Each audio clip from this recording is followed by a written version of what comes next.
Putin ने अब तक की सबसे बड़ी परमाणु धमकी दी है। रूस पर एटमी अटैक करने वालों को धरती से ही मिटा देंगे, वजूद खत्म कर देंगे। रूस के पास विध्वंसक हाइपरसोनिक हथियार हैं, यह पुतिन की तरफ से कहा गया। रूसी हाइपरसोनिक हथियार तबाही मचा सकते हैं।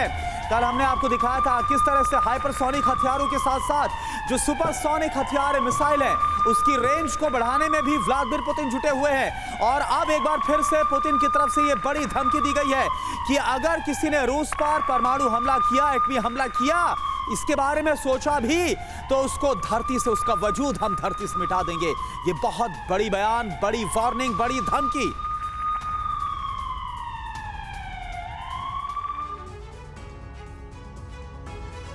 जी हाँ, तो मैं दुनिया मिटा दूंगा, ये किसी फिल्म का डायलॉग नहीं है, बल्कि ये कहा है रूस के राष्ट्रपति व्लादिमीर पुतिन ने। क्या है इससे जुड़ी जानकारी, देखिए बिग बॉल पर सारी डिटेल्स आपके सामने रख रहे हैं। पुतिन ने दी है परमाणु धमकी, रूस पर एटमी अटैक करने वाले का धरती से नामो निशान मिटा देंगे, ये कहा है रूस के राष्ट्रपति व्लादिमीर पुतिन ने। साथ ही रूस के पास खतरनाक और अत्याधुनिक हाइपरसोनिक हथियार है। एक बार फिर से दुश्मन देशों को यह बताया है व्लादिमीर पुतिन ने, दुश्मन के हमले का सटीक और कठोरता से जवाब दिया जाएगा। सिर्फ इतना ही नहीं, कैमरे पर कई बड़ी बातें, कई बड़ी चेतावनी पुतिन की ओर से दी गई। हम पहले अटैक नहीं करेंगे, लेकिन हमला करने वाले को हम छोड़ेंगे भी नहीं। तो ये है रूस के राष्ट्रपति व्लादिमीर पुतिन का ये बड़ा बयान। इससे जुड़ी एक और अपडेट ये कि पुतिन की एक और चेतावनी सामने आई है। रूस की सैकड़ों मिसाइल एक्शन मोड में है, ये कहा है पुतिन ने। रूस की मिसाइलों को रोकना नामुमकिन सा है। रूस के इलाकों में वॉरहेड्स गिराए तो अंजाम खतरनाक होगा। देखिए कैमरे पर दुश्मन देशों को सीधे तौर पर चेतावनी दी गई है व्लादिमीर पुतिन की ओर से। क्या कहा है उन्होंने, सुनिए। Следовать какому-то нерыночному, вредному решению было бы глупо для всех, в том числе и для потребителей. В том числе для потребителей, потому что потребители должны осознать, вот будут настаивать на ценах, которые им приятны. Если даже они добьются этого, цены уйдут вниз, инвестиции сведутся к нулю, в конечном итоге цены взлетят до небес. तो देखिए बहुत बड़ी वार्निंग, बहुत बड़ी धमकी पुतिन की तरफ से। अब इस पर बात करने के लिए हमारे साथ जो खास मेहमान मौजूद है, एक्सपर्ट्स, उनका पहले इंट्रोडक्शन आपसे करवा दे। Major general retired SVP Singh sir हमारे साथ डिफेंस एनालिस्ट के तौर पर, रोबिंदर सचदेवा सर हैं as a foreign expert, doctor Anshu Joshi हैं एज अ फॉरेन एक्सपर्ट, और group captain retired DK Pandey sir हमारे साथ हैं as a defence expert. Sir आप सभी का बहुत बहुत स्वागत है। मैं सबसे पहले आपके पास आना चाहूंगा सर, ये बताइए, पुतिन अब ये बोल रहे हैं, कल भी एक धमकी दी थी, 2 तारीख को एक धमकी दी थी, बार बार न्यूक्लियर कर रहे हैं, और अब तो ये बोल रहे हैं कि मैं वजूद ही मिटा दूंगा। कितना सीरियस आप इस धमकी को देख रहे हैं? देखिए बहुत ही मजेदार चीज़ है कि जो रशियन न्यूक्लियर डॉक्ट्रिन है वो बड़ा क्लियर है। अगर उसको ध्यान देंगे तो शायद ये जो चर्चा भी हुई है और जो तूल पकड़ा हुआ है विषय कि न्यूक्लियर आर्म्स का यूज हो सकता है, वो न्यूक्लियर डॉक्ट्रिन को इजाजत नहीं देती। जैसे हमारा एनएफयू है, नो फर्स्ट यूज, ऐसे ही उनकी भी डॉक्ट्रिन कहती है। लेकिन एक एलिमेंट है उसमें, एस्केलेट टू डी एस्केलेट, यानी कि आप अपनी चीज़ों को इतना बढ़ाइए कि दूसरा जो है वो उससे प्रेशर में आके अपने सिस्टम को डी एस्केलेट कर दे, नीचे कर दे। तो ये उसी क्रम के अंदर है कि रशिया चाहता है कि हम अपनी तैयारियों को बताएं, हम अपनी पोस्चरिंग ऐसी करें, इस्तेमाल नहीं करेगा। मैं बार-बार रिपीट करता हूं, जरा ये समझाइए कि बार-बार व्लादिमीर पुतिन को ये जरूरत क्यों पड़ती है ये बोलने की कि हम परमाणु अटैक कर देंगे, ये बोलने की कि हमारे पास सबसे अत्याधुनिक और मजबूत हथियार हैं, तो नाटो और जो पश्चिमी देश हैं वो हमसे आगाह रहें। आप कह रहे हैं कि मैं दुनिया धरती से उसका नामो निशान मिटा दूंगा। इन धमकियों की जरूरत आखिर क्यों पड़ती है उन्हें? इसमें 2-3 पॉइंट है अंजलि, मैं बताना चाहता हूँ दर्शकों को। सबसे पहले ये है कि इंटरमीडिएट न्यूक्लियर मिसाइल्स का जो ट्रीटी था उसको कंट्रोल करने के लिए कुछ समय पहले अमेरिका विड्रॉ कर गई थी। रूस चाहता था कि हम उसका कंट्रोल रखें। तो एक तो है कि अमेरिका चाहता है यूनिपोलरिटी और अपनी वो और पावर को बढ़ाना चाहता है, यूनिपोलर। दूसरा है कि पुतिन अभी देख रहा है कि नाटो पावर, वेस्टर्न पावर्स कुछ ढील नहीं कर रहे यूक्रेन को वेपन सिस्टम, एम्यूनिशन सप्लाई करने में, उसको बल्कि भड़काए जा रहे हैं। तो उसको भी करने के लिए पुतिन का एक संदेश है। बिल्कुल, और लगातार ये भी सर खबर सामने आ रही, एग्जैक्टली आपने जो कहा कि अमेरिका तो ये तक चाहता है कि 2025 तक जाकर ये तो खींचे, ये हमने कल खबर ब्रेक किया था। अब इस बीच एक और बड़ी खबर इसी धमकी को लेकर ये आपको बता दें, पुतिन की न्यूक्लियर धमकी से अमेरिका नाटो में काफी खौफ है। रूस के टैक्टिकल न्यूक्लियर वेपन इस्तेमाल की आशंका बहुत ज्यादा बढ़ गई, जिसका जिक्र हम लगातार करते आए। जो छोटे वॉरहेड्स हैं, किस तरह से उनका इस्तेमाल वॉर जोन में किया जा सकता है। रूस के 2000 एटमी टैक्टिकल वेपन पूरी तरह से एक्टिव मोड पर है और इसी को लेकर नाटो और अमेरिका की चिंता बहुत बढ़ गई। और अब जब पुतिन ये बोल रहे हैं कि अगर उसके वजूद पर आया, अगर उस पर कोई हमला किया गया, अगर वॉरहेड से उसके ऊपर गिराए गए तो फिर बचना मुश्किल है, फिर तो धरती से ही खात्मा हो जाएगा। ये बात कंफर्म है, ये पुतिन बोल रहे हैं। तो पुतिन की ऐन यानी कि पुतिन की जो न्यूक्लियर धमकी है, इसमें क्या कहा गया है, मैं इस तरफ आता हूं ताकि आपको टेक्स्ट काफी अच्छे से साफ नजर आ पाए।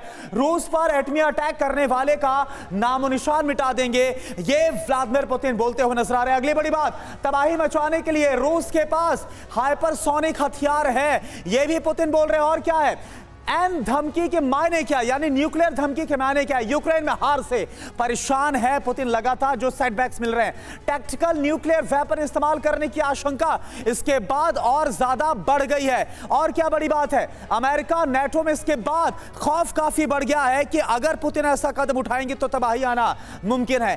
पुतिन कई मोर्चों पर टैक्टिकल न्यूक्लियर वेपन तैनात कर सकते हैं। इस बात को लेकर अमेरिका में जो पूरा नाटो अलायंस है वो काफी चिंतित है। टैक्टिकल न्यूक्लियर वेपन की जो पावर है, इसको आप जरा समझिए, जो लगातार हम बताते हैं 0.3 किलोटन से लेकर 100 किलोटन तक का जो विस्फोटक है वो बकायदा ये कैरी कर सकते हैं और इसके बाद एक बड़े धमाके को अंजाम दे सकते हैं। रूस के पास अगर हम बात करें तो जो टैक्टिकल न्यूक्लियर वेपन्स की ताकत वो कितनी है, संख्या 2000 एटमी टैक्टिकल वेपन इस वक्त रूस ने एक्टिव मोड पर रखे हुए हैं। और क्या बड़ी बात है, ये आप समझते जाइए, परमाणु हमला हुआ तो यूएस ने हिरोशिमा नागासाकी में परमाणु बम गिराया था। सेकेंड वर्ल्ड वॉर आपको याद होगा, उस वक्त अमेरिकी हमले में करीब 1.5 लाख लोग मारे गए थे। यह आपके सामने आंकड़ा है। अगर रूस ने परमाणु बम गिराया तो करोड़ों की जान जाएगी। अगर टैक्टिकल वेपन का ही इस्तेमाल किया गया, रविंदर सचदेवा सर आपको मैं जोड़ना चाहूंगा, कोई भी बात अगर व्लादिमीर पुतिन बोलते हैं, वो जो कि एक देश के हेड हैं, तो कितना इसको आप सीरियस लेंगे। और उनकी तरफ से बोला गया एक शब्द नापतौल की तो बोला जाएगा। जी हाँ, बिल्कुल। मैं 3 बुलेट पॉइंट्स में कहना चाहूंगा। पहली बात, पुतिन जो बार बार न्यूक्लियर की बात करते हैं रशिया के साथ ट्रेजेडी ये आज की तारीख में कि रशिया के पास न्यूक्लियर पावर बहुत तगड़ी है विदाउट डाउट, बट रशिया की कन्वेंशनल आर्मी पिट रही है, राइट। अब उसको काउंटर करने का रशिया कोशिश कर रहा है जितना भी, बट रशिया का न्यूक्लियर हैमर तो है पूरा। अब उसको इस्तेमाल नहीं कर सकते परंतु, क्योंकि वो तो एक अलग दुनिया हो जाएगी, राइट। तो धमकी चल रही है रशिया की। हाइपरसोनिक का जो आप कह रहे हैं ना, इसका बात ये एडवांटेज ये है, अमेरिका की जो सारी एयर मिसाइल डिफेंस है वो अज्यूम करती है कि जो मिसाइल आएगा ऊपर से आएगा, नॉर्थ से। सारी अमेरिका की एयर डिफेंस सिस्टम उसके लिए बनी है। अब हाइपरसोनिक मिसाइल होते हैं, लंबा डिस्टेंस जाते हैं और इनको आप घुमा सकते हो।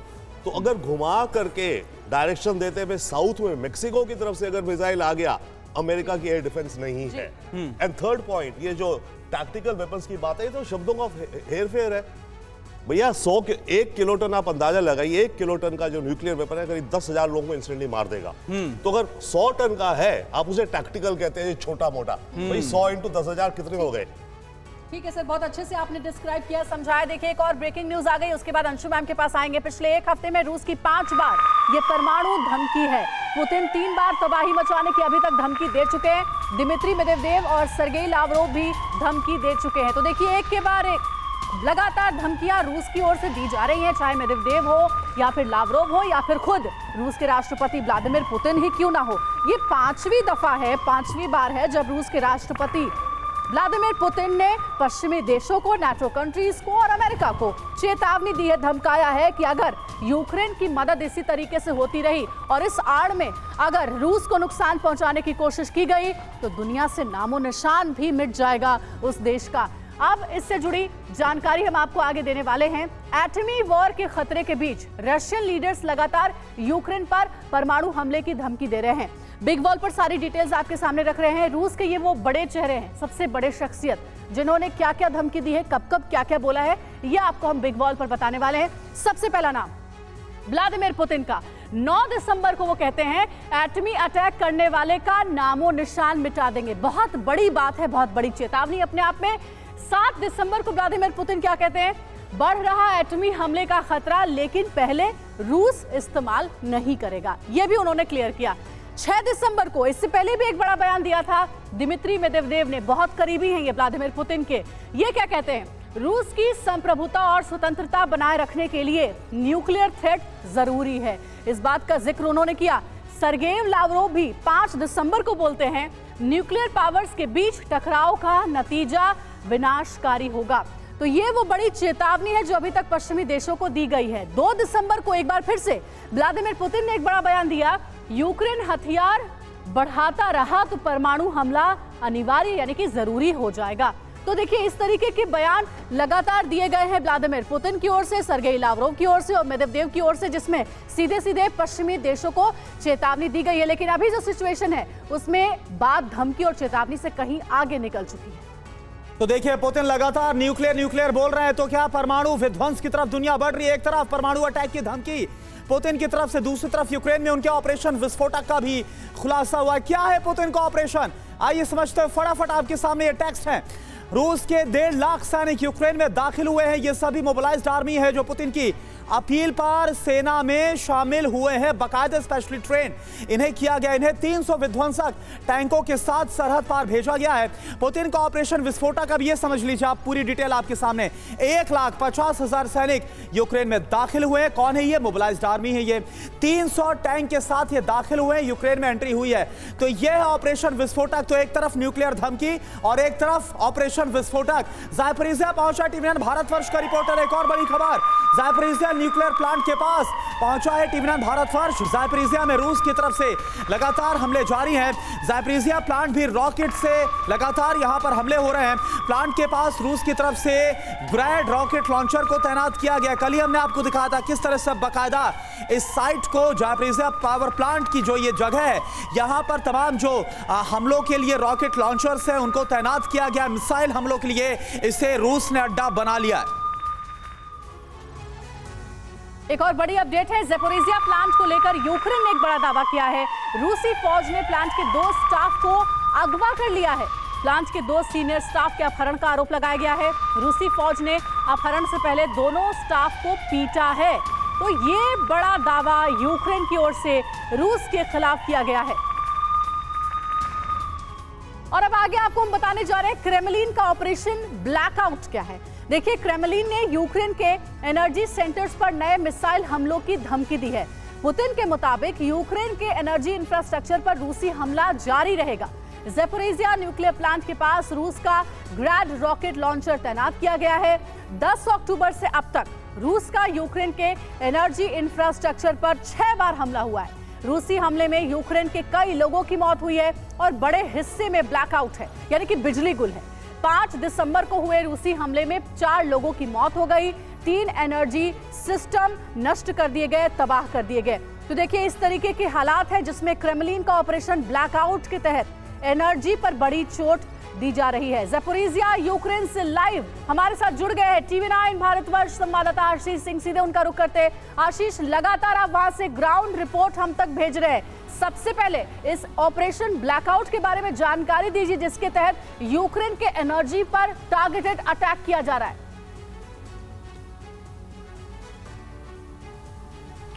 दो बातें हैं अंजलि, यहाँ पर जिस तरह से ज़ापोरिज़िया न्यूक्लियर पावर प्लांट के आसपास की जगह है हमेशा से ही पिछले 9 महीने से लगातार टारगेट पर रही हैं।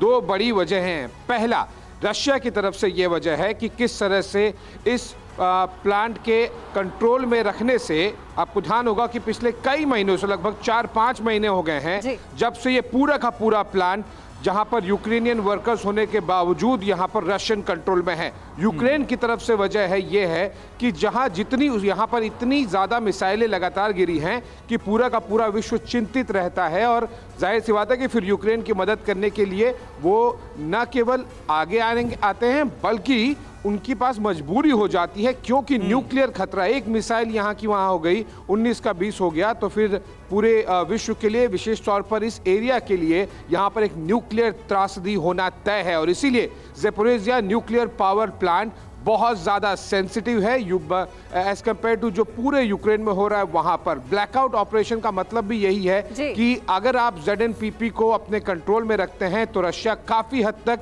न केवल यूक्रेन के एनर्जी सप्लाई, इलेक्ट्रिक सप्लाई को, बल्कि यूरोप के भी पूरी तरह से इलेक्ट्रिक सप्लाई को अपने कंट्रोल में रखता है। और इसीलिए पूरे ऑपरेशन ब्लैकआउट में रशिया की तरफ से ज़ेपोरिज़िया न्यूक्लियर पावर प्लांट सबसे ज्यादा महत्व रखता है।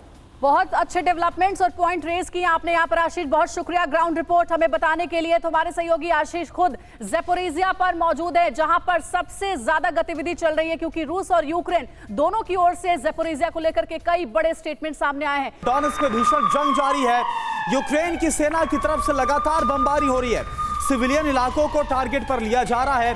पिछले 10 दिनों से लगातार यूक्रेन की तरफ से बमबारी हो रही है।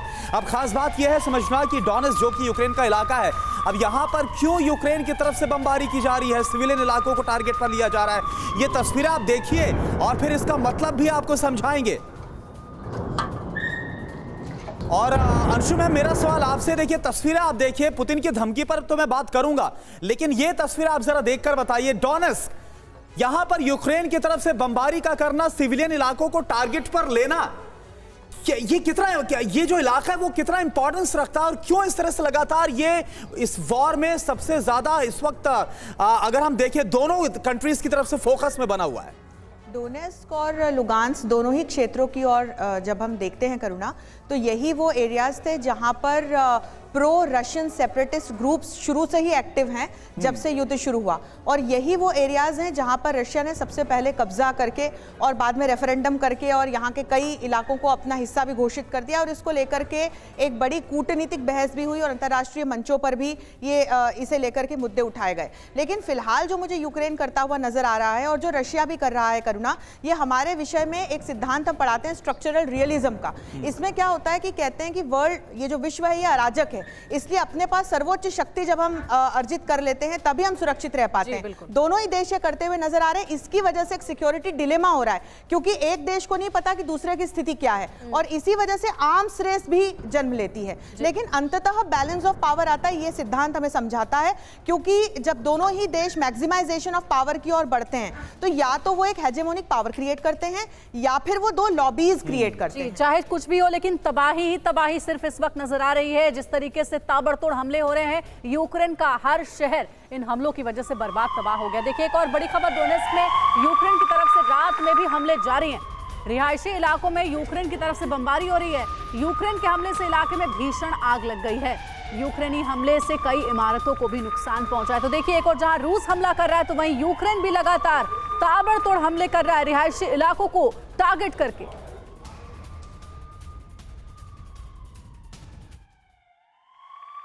G20 सम्मेलन में शामिल होंगे राष्ट्रपति पुतिन। ये बड़ी जानकारी 2023 में, यानी कि अगले साल भारत कर रहा है G20 सम्मेलन की मेजबानी, होस्ट रहेगा भारत, और अगले साल दिल्ली में होना है G20 सम्मेलन। G20 में रूस के प्रतिनिधि ने पुतिन को लेकर यह बड़ा ऐलान किया है। रूस के राष्ट्रपति व्लादिमीर पुतिन भी सिंह साहब आ रहे हैं भारत G20 में हिस्सा लेने के लिए। भारत और रूस की दोस्ती के बारे में हम सब जानते हैं, लेकिन क्योंकि बहुत बड़ी जंग रूस यूक्रेन के बीच चल रही है पिछले 10 महीने से, G20 में क्या इस जंग को लेकर के भी सबकी नजरें रहेंगी, कोई बातचीत होगी और भारत एक बार फिर से पुतिन से बातचीत कर सकता है कि यह समय युद्ध का नहीं है, रुक जाइए, ठहर जाइए। ये G20 की जो हमारे पास प्रेसिडेंसी आई है, ये बहुत महत्वपूर्ण है, और पुतिन का शामिल होना इतने एडवांस में अनाउंसमेंट होनी बहुत बड़ी बात है, और भारत के लिए ये बहुत महत्व रखता है, क्योंकि जितने भी हेड्स ऑफ स्टेट शामिल होंगे उस भारत के लिए अच्छा है। और जहाँ तक यूक्रेन लड़ाई का सवाल है, बेशक G20 एक फाइनेंशियल और इकोनॉमिक ऑर्गेनाइजेशन है, पर क्योंकि इस समय टेररिज्म, हाइब्रिड वॉरफेयर और जैसे यूक्रेन की लड़ाई चल रही है, इसका बहुत ज्यादा फिर से इंपॉर्टेंस ये है कि लड़ाई यूक्रेन की फूड, हंगर, क्लाइमेट, ये सब चीजों को अफेक्ट कर रही है। इसलिए यूक्रेन की लड़ाई। और क्या एक बात ये भी है कि G20 क्योंकि भारत में हो रहा अध्यक्षता भारत कर रहा है, इसलिए भी पुतिन आ रहे, क्योंकि हमने देखा कि बाली में वो नहीं पहुंचे थे। बिल्कुल यही बात है अंजलि, चूंकि भारत के पास अध्यक्षता है, लेकिन मेरा बस एक छोटी सी टिप्पणी ये है कि ये सम्मेलन अगले वर्ष सितंबर में होना है, तो हम आशा ये करें कि तब तक युद्ध का अंत हो चुका हो और पुतिन एक पॉजिटिव एजेंडा के साथ। और रविंदर सर इस पर एक क्विक कमेंट आपकी भी तरफ से, क्योंकि देखिए हमने देखा किस तरह से वेस्ट की तरफ से भारत पर एक दबाव बनाया गया कि रशिया के साथ, यूक्रेन के साथ उसके क्या रिलेशन है उसको क्लियर किया जाए, जो स्टैंड है उसका रशिया को लेकर वो उसका क्लियर किया जाए। अलग अलग मंच पर दबाव बनाया गया,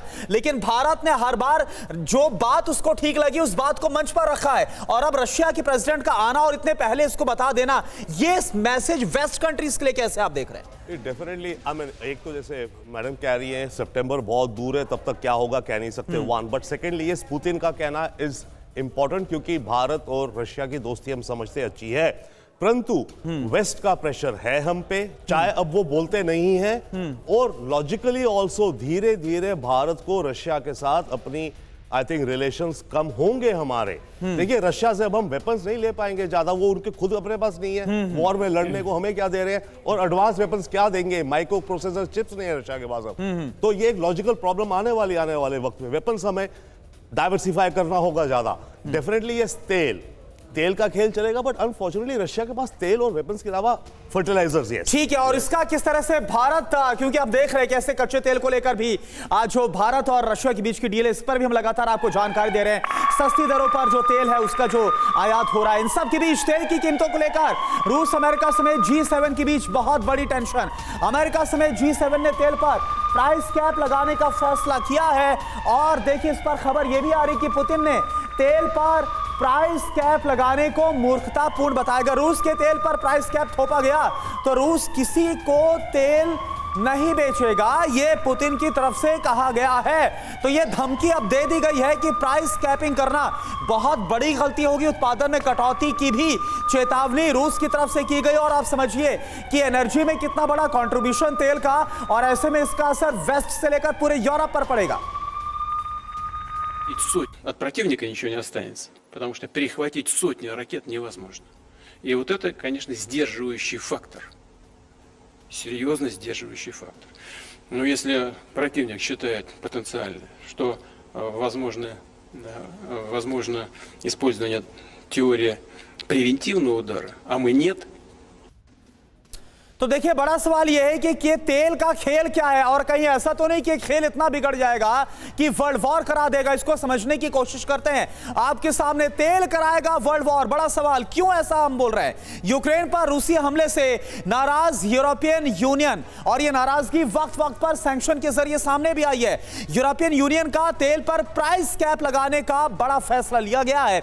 $60 से $75 प्रति बैरल हो सकता है यह प्राइस कैप, और इसी को लेकर अब जवाब दे दिया गया पुतिन की तरफ से। इससे रूस सस्ते या फिर महंगे दाम पर तेल नहीं बेच पाएगा, यानी ये जो लिमिट है वो तय कर दी जाएगी। 65 से 70 के आसपास की जो लिमिट हमने आपको बताया, प्राइस कैप के खिलाफ जाकर कोई कंपनी तेल नहीं खरीद पाएगी, ये बाध्यकारी हो जाएगा। मतलब क्या होगा कि रूस के तेल की कीमत पर फैसला G7 देश करेंगे, और इसी को लेकर पुतिन काफी ज्यादा नाराज, और यही वजह है कि जो टेंशन है वो बढ़ती हुई साफ तौर पर नजर आ रही है। अब पांडे सर, मेरा सवाल आपसे है, ये जो तेल का मसला है वो कितना ज्यादा अहम है, और एक तरफ G7 की तरफ से प्राइस कैप को लेकर जो बातें सामने आ रही, पुतिन की तरफ से इस पर पलटवार कर दिया गया है। क्या लगता है कि ये मुद्दा आने वाले वक्त में इतना ज्यादा गर्मा सकता है कि वेस्ट वर्सेस जो रशिया है वो फ्रंट खुल सकता है?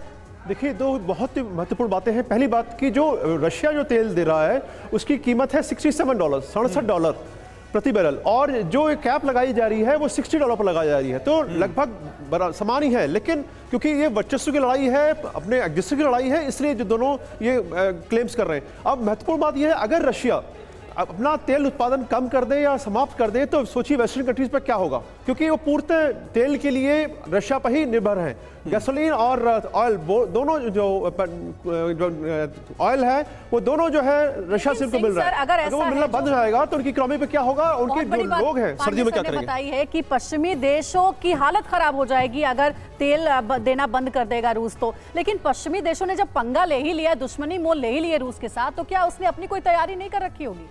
तैयारी तो उनकी यही है कि इस समय रूस से भी उनको काफ़ी ऑयल मिल रहा है। बेशक नॉर्ड 1 है जो अभी फंक्शनल है, बाकी भी जो पाइपलाइंस है यूक्रेन के थ्रू जो जा रही हैं वो फंक्शनल हैं। दूसरा है कि रूस ने, पुतिन ने ये बोल दिया है कि जो जो प्राइस कैप को फॉलो करेंगे उनको वो तेल नहीं देंगे और प्रोडक्शन कम करेंगे, तो इनको तंगी आएगी। और ये तंगी जब आएगी, यूरोप में ऑलरेडी मुश्किलातें हैं बहुत, ये अगले 3-4 महीने बहुत कठिन रहेंगे। ठीक है सर।